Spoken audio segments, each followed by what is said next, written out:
Want to learn how to make a B2B website your sales team love because it drives so many qualified leads and is the #1 revenue platform for your business? Then stay tuned. Hey, I'm Sam Dunning, co-owner over at webchoiceuk.com and host the top 100 B2B marketing podcast, Business Growth Show. And if you haven't yet, check out my weekly emails where I share actual marketing, website, SEO tips, useful podcasts, free goodies, and more. Why not give it a shot over at businessgrowth.email. So this episode was taken from my recent interview on the Marketing Spark podcast. We talk about what to consider before building a B2B website, key considerations around messaging, target clients, and more, the key pages that you need to build out on your B2B website and how to construct them, and how to ensure your website effectively converts ideal clients into a steady flow of qualified sales meetings for your team. So with that, let's dive into the episode.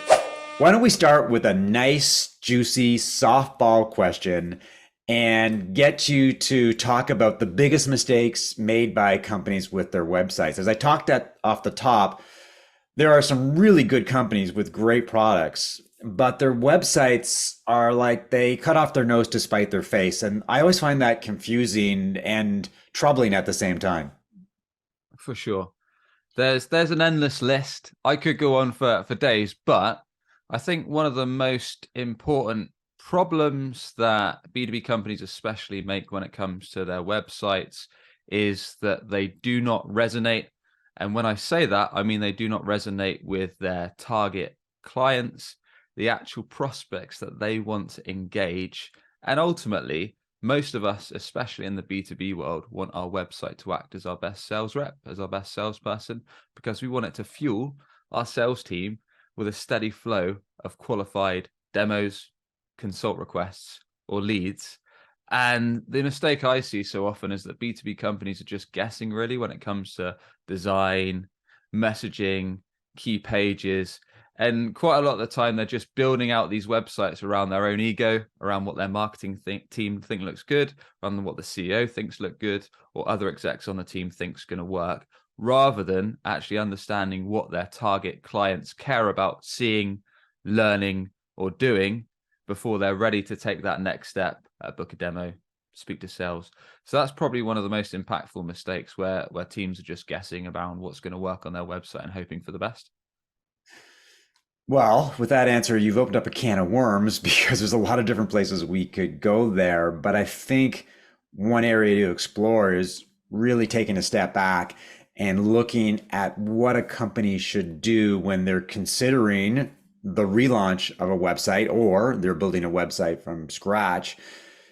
What kind of planning should go into a project, a big project like building a website, and where do they start? What are some of the first steps they should take when it comes to launching a website that is going to engage prospects and customers and making sure that it does the job that you want it to do? Sure. So you probably want to take a step back and think about the why. Like, why are we redesigning? What are the problems that we're facing that have caused this trigger point that we now have decided that we want to redesign and rebuild a website? Because like you mentioned, it's not necessarily a quick thing. It can take quite a lot of time and resource from your own team or from an external agency. So is it because you're spending a lot on maybe ads? Maybe you're investing a lot in SEO. Maybe you've got an outbound sales team. Maybe you're doing content marketing. Maybe you're driving a ton of traffic to your website, but you can physically see that it's not converting those hard-earned visitors into a steady flow of inbound demos or leads. So that's a big issue. Maybe you've had feedback. Maybe your sales team have had feedback on calls that your website just doesn't cut it, like they're landing on your site and they don't really understand what you do. Or maybe they've said, oh, it's actually quite difficult to get this job done on your site, i.e. I can't see pricing easily, or I found it quite cumbersome to check out your case studies, couldn't really see some proof of results, or it was quite tricky for me to actually make that demo, or it was a really long form. So you've literally had feedback from the horse's mouth, i.e. your customers, your prospects, that there's certain issues that you need to address with your current site.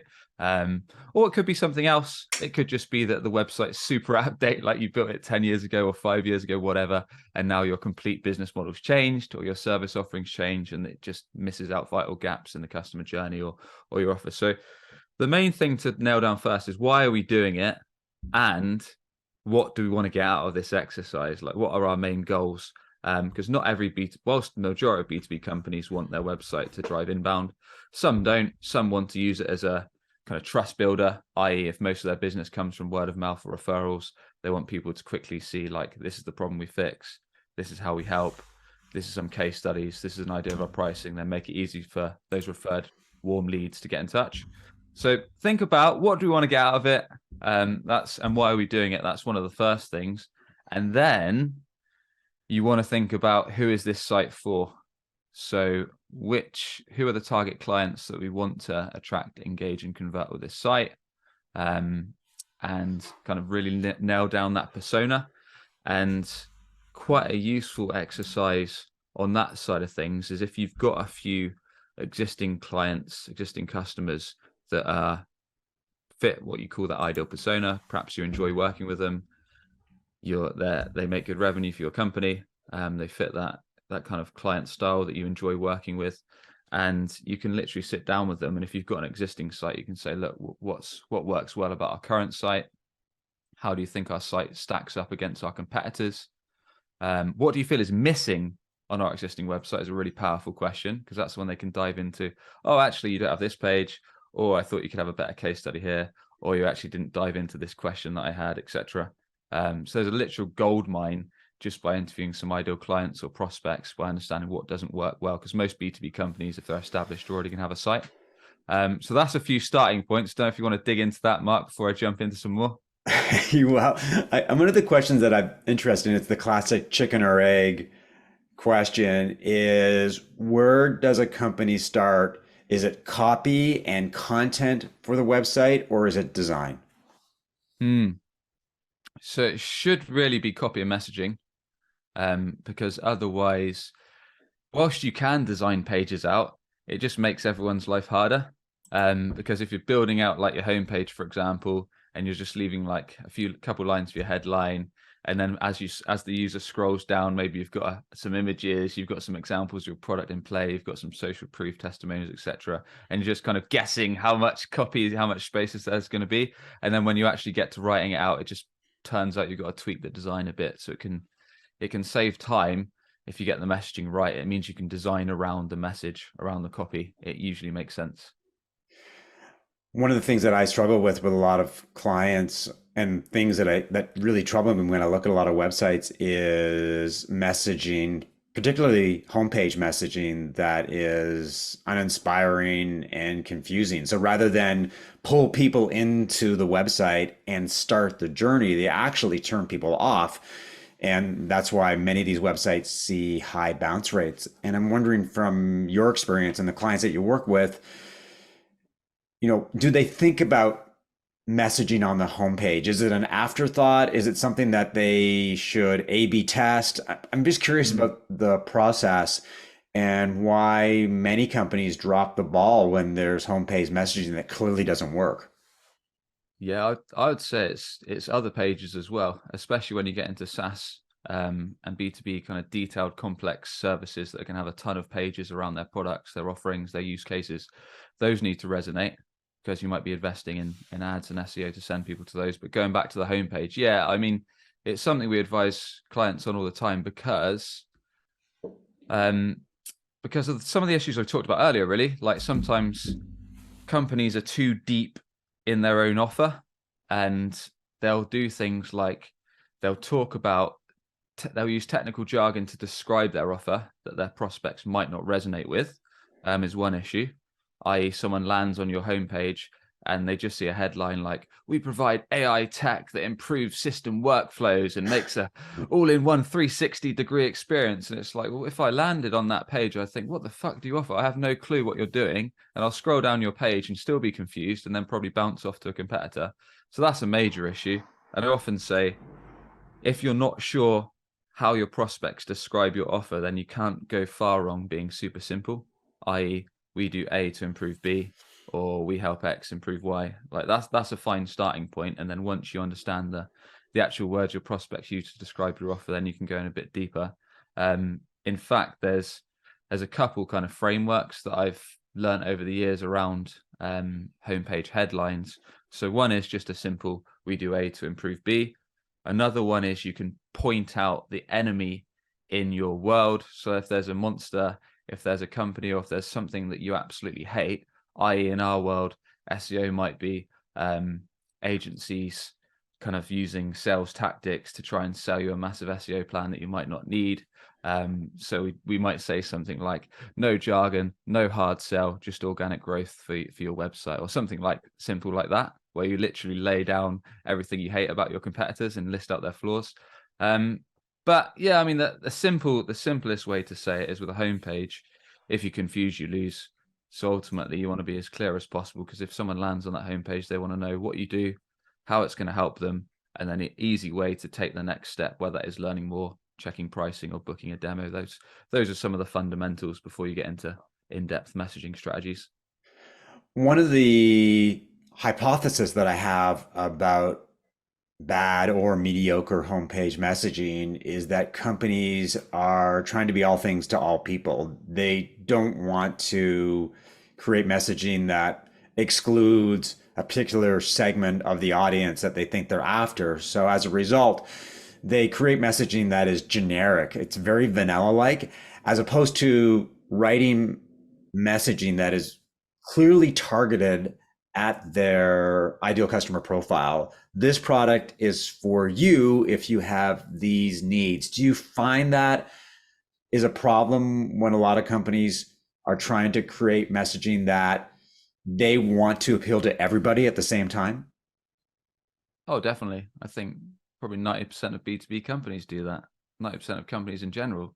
I mean, just look at a bunch of B2B headlines. Like, so many of them just say award-winning, best in class, we just got funding, G2 top rated. It's like, you see that 99% of the time, it just goes over your head because it's so vanilla. But when you actually, like you said, Mark, when you drill down into, this is the segment we help, this is how we get them results, this is the specific pain point we fix around our offer, it helps resonate. And it also means if you're driving traffic, if you're doing like targeted LinkedIn ads, if you're doing target Google ads to the specific niches and industries, when they land on something, it's more likely to resonate because you're directly speaking to the pain point that target market has, or you're directly speaking to maybe the goal that they want to achieve, or the issues they're having around revenue, whatever. So the juicier you can be, the better.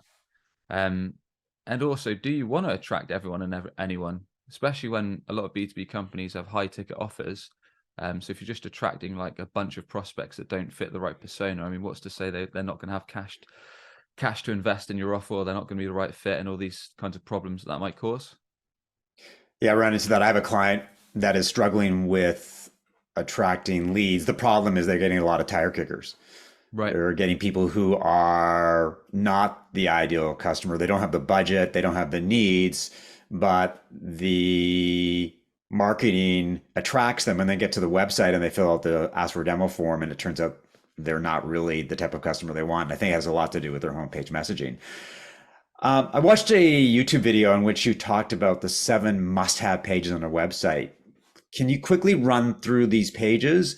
And then I'd like to drill down into best practice for a few of them, particularly home, about, pricing, and contact, which I see as the key pages, but in many cases, some of them are afterthoughts and some of them just aren't well designed and structured. So why don't you talk about the 7 must-have pages, and then we can explore some of the pages that I think play a key role. Yeah. So I wrote an article and did a video, like you said, a little while back. And in my opinion, this was basically after, because I run a podcast too called Business Growth Show. And just like yourself, Mark, I've interviewed a ton of kind of VPs, CMOs, B2B companies, and assessed like our own website to get an idea of what pages on our own sites, on client sites, on prospect sites, basically get most visited and people actually care about. And usually, when someone lands on your site, they essentially want to get a quick idea of what you do, problem you fix, how you're going to improve their life or improve their business or get them certain result that they care about. And based upon the fact you quickly do that with your homepage, they're probably going to flick to case studies or results, check out, you can do what you claim you can. Maybe look at some customer video testimonials, look at some reviews on G2, Capterra, whatever. Then check out they can actually afford what you do. So they're going to check out your pricings within their budget. So if you're a SaaS offer, you've probably got 3 tiers. If you're a service offer, perhaps you say, look, this type of service starts at this rate, this type of service starts at this rate, and this one's at this rate. And then on the basis that you check all those boxes, as long as it's easy for them to speak to sales, like book a demo or book a consult, whatever that CTA is, then they're probably going to get in touch if you fulfill all those boxes and have a website that does the basics right, i.e. decent load page time, design that's actually engaging and attracts them, and messaging is right. But I think you were asking for some of those specifics around the pages, right? Yeah, why don't we start with the homepage? Because obviously it's the page that attracts the majority of website traffic. And we've talked a little bit about homepage messaging. Mm-hmm. Maybe get a little deeper into the role of the homepage, because I think in many cases, people are trying to get a sense of the whole story when they visit the homepage. They may not click deeper. They may click into a couple of other pages, but in many cases, the homepage is the page where they find out what the company does and whether it's relevant to them. Can you talk about what that page needs to have on it so that it gets people into the consideration funnel? It gets them thinking about, maybe this is the option for me. Maybe I should click on that button so I can book a demo or reach out to somebody. Yeah, I mean, just some high level best practices is that above the fold on your homepage, so as soon as someone lands on your homepage, above the fold means before someone scrolls, then like if we go from top down, you want your fixed menu nav. It's going to have your key pages like home, about, services, drop down, resources, contact, and then usually top right, you've got a fixed CTA, fixed call to action button. Maybe that's book a tailored demo, speak to a sales engineer, whatever's relevant. And usually under that, you've got what's called a hero area or a top banner area. And that's usually got your homepage headline where you describe, this is the problem we fix, this is how we improve your business, or this is how we're different. Then you maybe got a couple call to actions like book a demo or view pricing or see proof of results. I normally encourage companies to have 2 call to actions there. So for example, on ours, we've got like view our work, and then next to it is book a call, something like that. Then you've got give people the option to see the results, or if they're ready, speak to sales straight away. And then these days you want social proof above the fold still. So that might be sliding testimonials. That might be, we've helped this many brands succeed. That might be some recent logos you've worked with, etc. There's loads of options you've got on social proof. And then you've got to remember that it's very, very rare that people scroll right to the bottom of your homepage. So you need to pack as much value in that above fold section as possible, like I just mentioned, to really letting people understand your value prop and showing that you've done it for others. And then as they scroll down, you might dive deeper. So if you're a software tool, you might show screens of the key things that people care about around your software tool.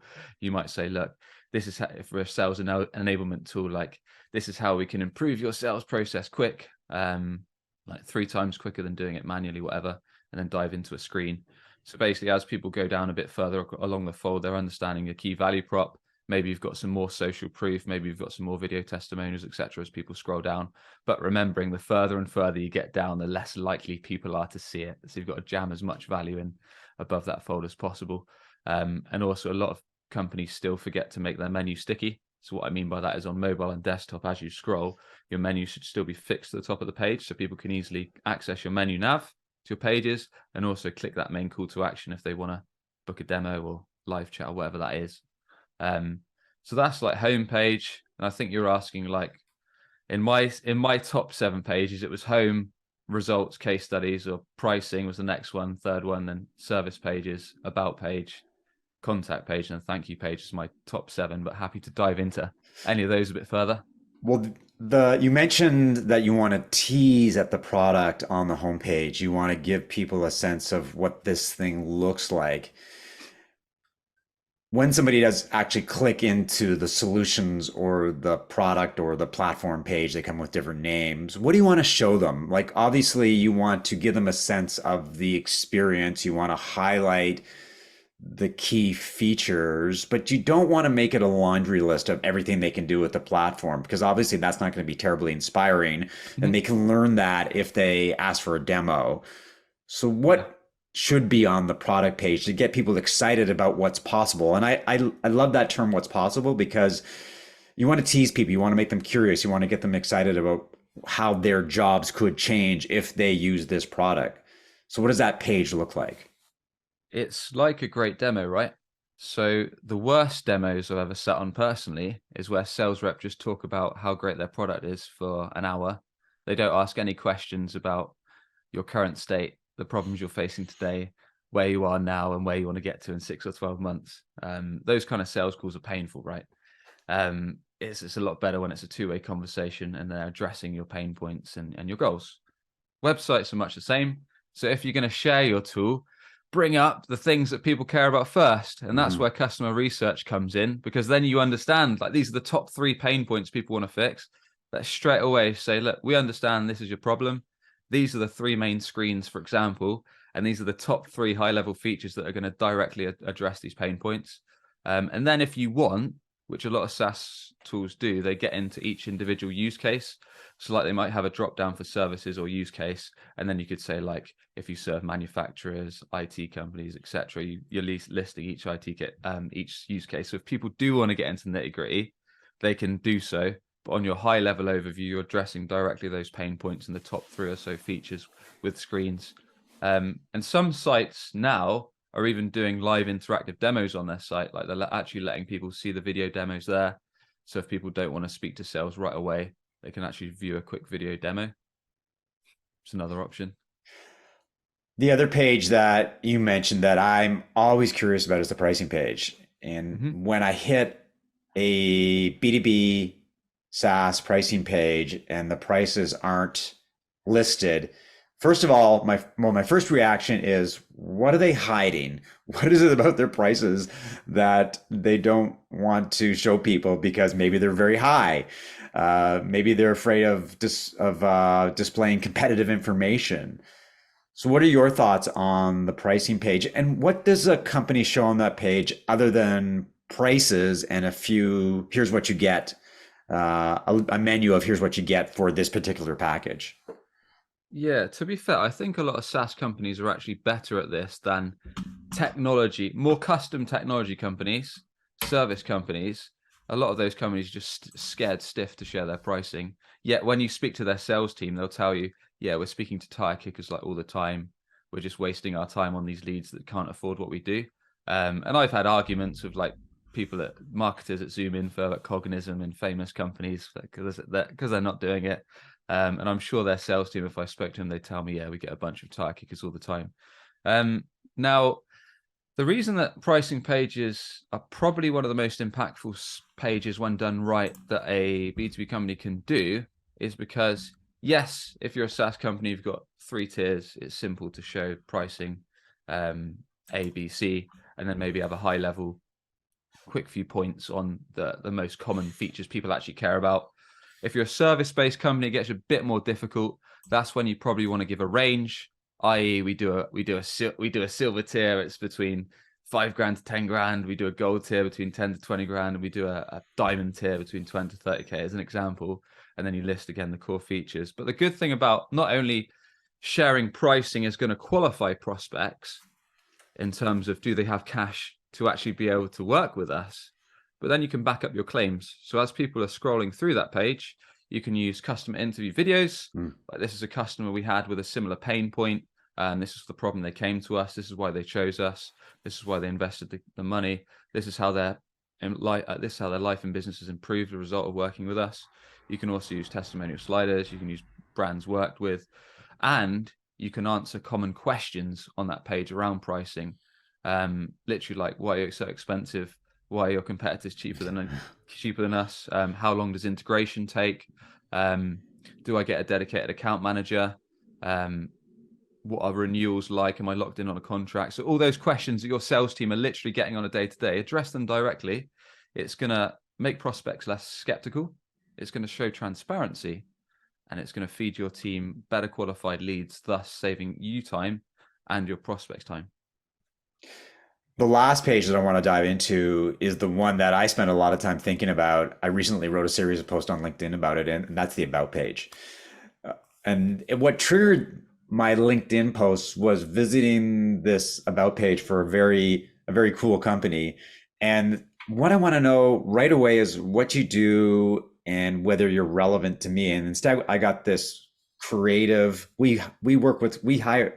Our company has cool people working for it. And frankly, I don't care about your cool people. I don't care whether you have a cool office. What I care about is me and whether what you do is going to help me drive my business forward and is going to make my life easier in terms of the jobs that I have to do every day. So, what are your thoughts on the About page? What does it need to do? What are some of the key elements that need to appear on it? I think the about page is a good one because if you look into your analytics, like if you've got Google Analytics on your site, it'll probably surprise you how many people visit it. Like up until a while, our own about page was the second most visited page after our homepage. Now I think it's like homepage, pricing, and then about, which is still like a significant amount of traffic. And a lot of websites will have similar. And if you've just got, like you said there, your about page is like, oh, we're award winning, we've been in business 30 years, like here's our team, here's our dog, and you're like a really creative company. It's like, well, who cares? I often advise companies to share maybe a brief snippet about the founder story, why the company was set up and what are the motives behind it. Get to the point about the problems that you fix. Typically we work with this type of business that's struggling with this or frustrated about this, and they want to improve these results. So that should be kind of above the fold content. And then I usually advise businesses to direct to something relevant. So maybe we've got a call to action like view some case studies. Here's some recent work we've done, or here's some clients we've helped that struggled with these problems. Here's our useful resource, a recent article on this, or here's our podcast where you can learn more about kind of what we do and get some free tips around the niche that we serve. And then maybe later on, if you do want to put some key team members like not the accounts team, like, yeah, I don't know, the customer service team, the tech team, whatever, that's fine. So those are the few of the points that I normally advise. So really, like you said, making it about what's in it for the prospect rather than how great or awesome your own team is. The other area that I wanted to talk to you about, and this is sometimes the most contentious or the most controversial, is CTAs. Great website, great messaging, easy navigation, all the good things that you want on a website. And then people don't see the CTAs. They're not as obvious as they should be, or the CTAs are unidimensional, ask for a demo, or the CTAs are buried in the bottom of a page. And so you do all this great work and then people don't convert because you're really not telling them what they should do next. So what are your thoughts on CTAs and as important, what are some of the alternatives to the classic B2B SaaS CTA of ask for a demo? Yeah, CTA is a funny one. Because like you say, probably 99% of SaaS companies have request a demo or book a demo. And I don't necessarily think there's anything wrong with that. I mean, CTA best practices, like I said, is homepage above the fold. Most information pages, you want it above the fold, and then you want it stuck in your sticky menu nav on mobile and PC. You probably want it a standout color. You probably want it fixed to the top right, so no matter where someone is on the page, they can easily access it. Now, with that aside, descriptive call to actions are good, i.e. if you describe the exact action that a prospect might take and what the outcome will be as a result of clicking that, but only if they're actually relevant to what your prospects describe your offer as, or just what they describe they want to do, i.e. if the first stage of your process is booking an audit, maybe that makes more sense than booking a demo. I book your tailored audit if you're more of a complex offer and it's not like we're going to show you a screen share on day one, because that's not relevant. Because we've got a really complex B2B product or service here, and we probably need to run an audit with you first. So what is it that prospects actually ask you for on sales calls? How do they refer to your service? Then maybe consider putting that in your CTA as the first step. That's something I usually advise. And then you can test it. Like if you've already got a decent amount of traffic coming to your site, perhaps you test a CTA on a certain amount of pages. And if you find that it drops a lot after you change it from demo to something else, you might want to switch it back. Whereas if there's an uplift in click-through rate, then maybe you can tell it's working well. So there's nothing wrong with testing those things. Something that I see a lot in terms of an issue is kind of decent demo pages or contact pages. So a lot of the time, the actual pages businesses use to capture details are poor, i.e. you don't have your contact form or your demo form or your calendar form above the fold. Instead, you've just got a load of info about your company, and then someone's got to scroll right to the bottom of the page. I mean, some simple best practices around the demo page or the contact page itself is you can remove menu nav so there's no distraction. You can straight away have like book a call with our sales engineers or whatever that line is, maybe a calendar there or a simple form where people can put their details in. And then backing up with social proof, because some people might be anxious around what happens next. So maybe you've got a customer review video or some testimonials. Maybe underneath it, you've got some FAQs around what happens after I book some time, like explain the actual process after sales, after someone books a sales call. And then another often neglected page is the thank you page. So when someone actually takes the time to book time on your team's calendar, then actually saying, well, thanks very much. If it's a calendar, we'll be in touch to arrange a time, or if they've already booked it, here's some links to some useful resources, podcasts, video articles, etc. Because sometimes you book a demo or contact consult request on a page, and the page just refreshes, and you're not actually sure if anything's happened. Right. You're just bamboozled. Like, will they get in touch? Will they not? Whereas if you have a clear thank you page, it just clears everything up and makes prospects excited to speak to your team if you give them some useful resources and kind of show that how quickly you're going to be in touch.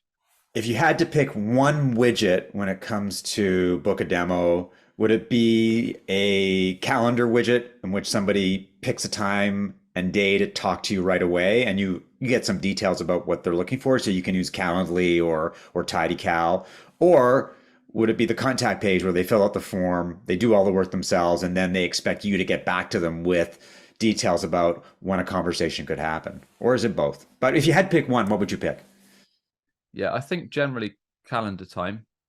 But I'm speaking to established B2B companies that have a sales force, because then you can use a tool like Calendly or Chili Piper, and then you can instantly book the time that suits you, and that gets routed to the relevant sales rep. So if you've got a team of sales reps, then that is a no-brainer. Now, if you're a smaller company and you're going to respond to people quickly, you don't necessarily need that. You might just have a contact form, and then you'll be, as long as you contact them like within an hour or so of the contact form, you can get away with it. Yeah, if you're an established company with a lot of sales reps, you need a calendar tool. It's like a no-brainer. Right. One final juicy question is, we've talked a lot about best practices for website design, website content. What are the signals that a company gets that it needs to redesign its website? Something's not working. The website isn't doing the job that it's designed to do, and they have to take a step back and refresh or rebuild the website. Mm-hmm. So a few of the things we talked about at the start, really. If you're getting feedback on sales calls, prospects are saying things like, your website, I couldn't find this info on there.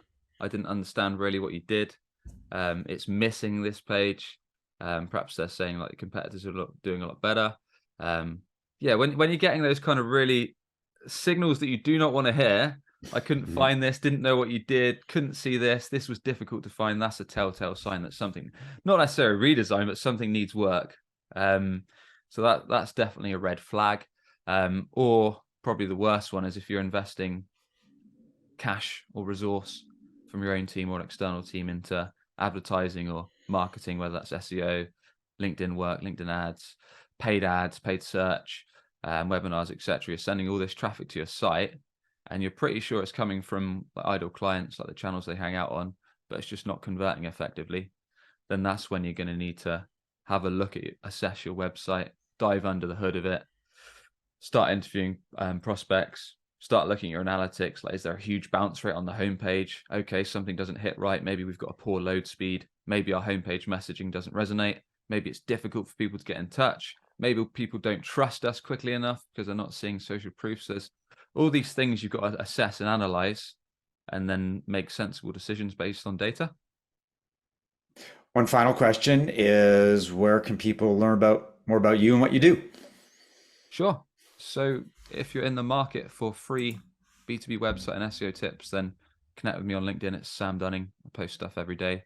Otherwise, I've got a podcast, Business Growth Show, where I post a bunch of tips and interview B2B leaders. Or lastly, if you're perhaps a bit frustrated that when idle clients are searching for what you do on Google, but your competitors are above you, stealing traffic and opportunities, or if you feel like your website isn't converting effectively those hard-earned visitors into a steady flow of inbound, then give us a shout. It's webchoiceuk.com.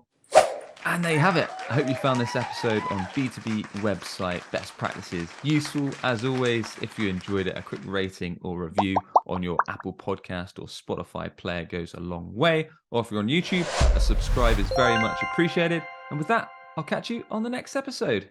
Cheers.